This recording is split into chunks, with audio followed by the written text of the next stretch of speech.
Beggars या भिखारी, गरीबी, भुखमरी, गरीब और अमीर में कल्चरल और इकोनॉमिक असमानता। बहुत से इंटेलेक्ट्स मन ही मन बोल रहे हैं दैट्स इंडिया। इंडस्ट्रियल रिवॉल्यूशन, बड़े बड़े banks, buildings, equality before law. Britain. चलिए देखते हैं और वीडियो शुरू करते हैं अमेरिकन हिस्टोरियन विल दुरंत की लिखी किताब द केस फॉर इंडिया से। उस किताब में एक चैप्टर है जिसका टाइटल है the rape of A continent, और ये टाइटल उन्होंने ब्रिटिशर्स आने के बाद इंडिया के हालात के लिए दिया था, जिसमें विल दुरंत ने लिखा है जब ब्रिटिशर्स भारत आए तो India was economically prosperous country. और आगे उन्होंने लिखा है कि ये भारत के पास धन दौलत ही थी जिस वजह से British commercial pirates got attracted towards India. फिर वो आगे लिखते हैं the British conquest of India was the invasion and destruction of a high civilisation by a trading company that is British East India Company, utterly without any principle, careless of art and greedy of gain, overrunning with fire and sword a country that is India, temporarily disordered and helpless, bribing and murdering, annexing and stealing, and beginning the career of illegal and legal plunder which has now in 1930 gone on ruthlessly for 173 years। मतलब कि Britishers ने हिंदुस्तान को बिना किसी morality और एक high civilised country को लूटने का काम किया।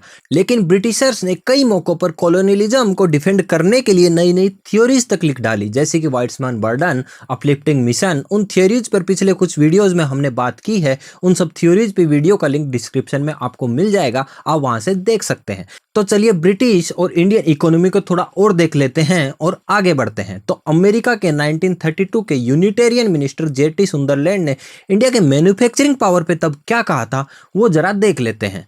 तो 1932 में सुंदरलैंड ने इंडिया पे कहा कि nearly every kind of manufacture or product known to the civilised world, nearly every kind of creation of man's brain and hand existing anywhere and prized either for its utility or beauty had long been produced in India.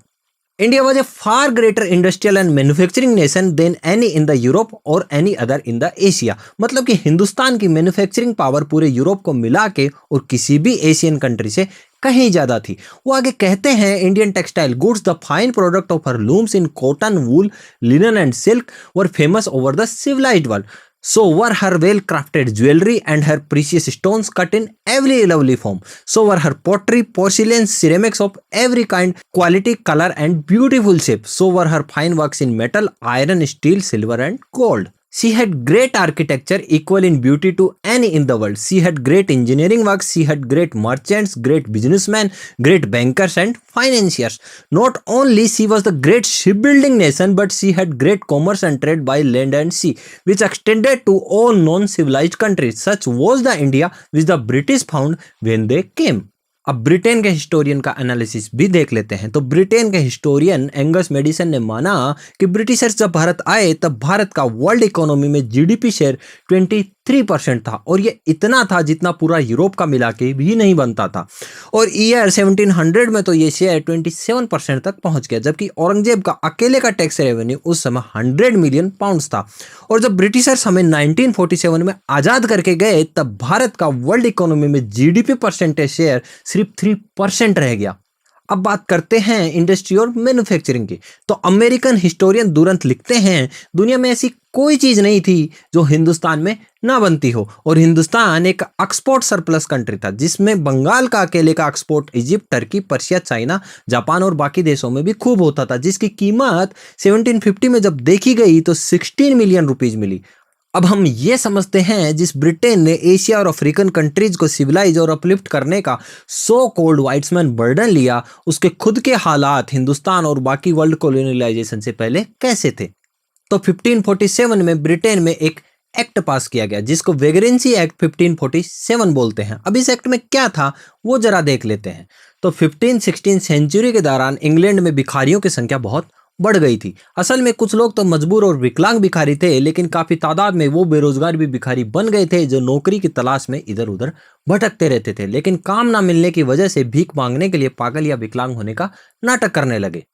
एक data के अनुसार Britain की 1/3 population गरीबी रेखा के नीचे थी और 2 वक्त का खाना खाना भी बहुत बड़ी बात थी। तो इतनी बड़ी आबादी के भिखारी बनने की वजह से 1531 में ब्रिटेन में सबसे पहले वेंगेबोर्ड्स एक्ट पास किया गया। वेंगेबोर्ड्स मतलब आवारा, जिसमें यह कहा गया कि खाली लाइसेंस्ड भिखारी ही भीख मांग सकेंगे। और लाइसेंस उन्हीं लोगों को दिया गया जो वाकई में विकलांग या पागल थे। लेकिन जब भिखारियों की समस्या इससे भी कम नहीं हुई तो 1536 में act for punishment of study vagabonds and beggars act में हाथ पांव से सक्षम और बेरोजगार लोगों को भीख मांगते हुए पाए जाने पर भरे बाजार में सबके सामने तब तक कोड़े मारने का प्रावधान किया गया जब तक कि उनको खून ना निकल आए, और फिर भी वो ना माने तो दूसरी दफा पकड़े जाने पर कान काटने और तीसरी दफा जान से मारने तक का प्रावधान था।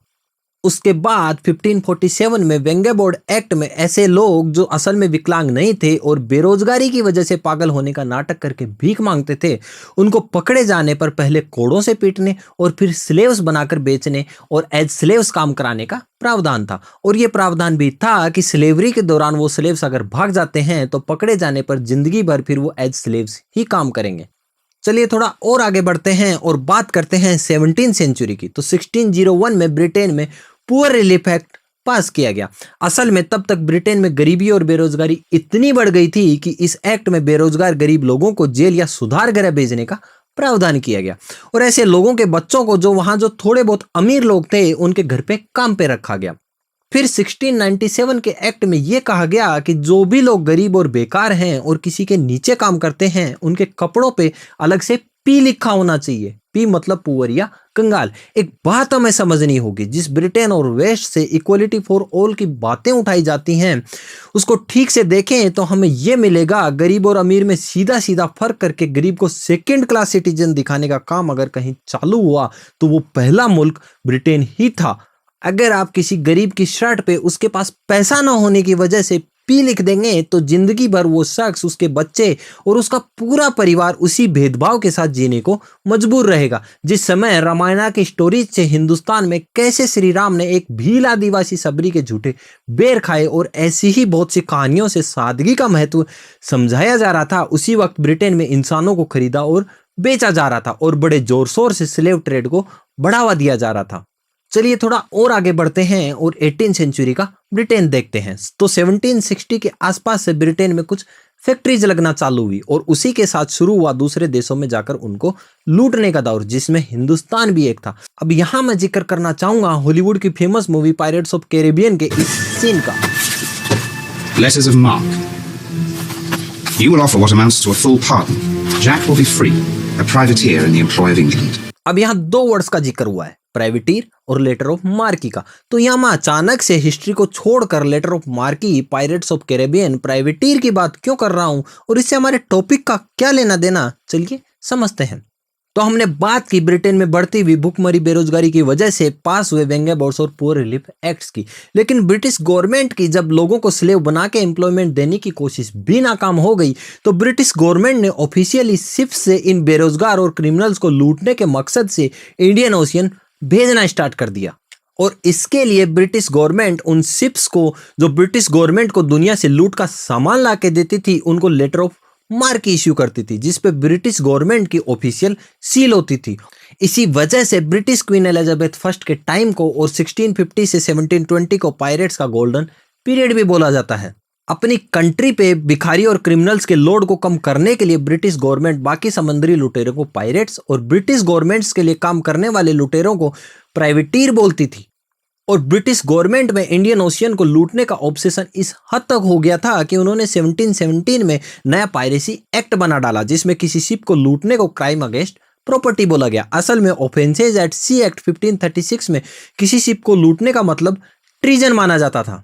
उसको 1717 में बदल के क्राइम अगेंस्ट प्रॉपर्टी किया गया। मतलब कि सिंपल भाषा में समझाऊं तो पहले जहां किसी भी शिप को लूटना उस देश की सॉवरेनिटी पे हमला माना जाता था, उसको बदलकर 1717 के एक्ट में समुद्री लूट्स को खाली उस प्रॉपर्टी के अगेंस्ट क्राइम बोला गया। और उस प्रॉपर्टी पे भी ये क्राइम है कि नहीं ये भी लेटर ऑफ मार्की से तय हो जाता था।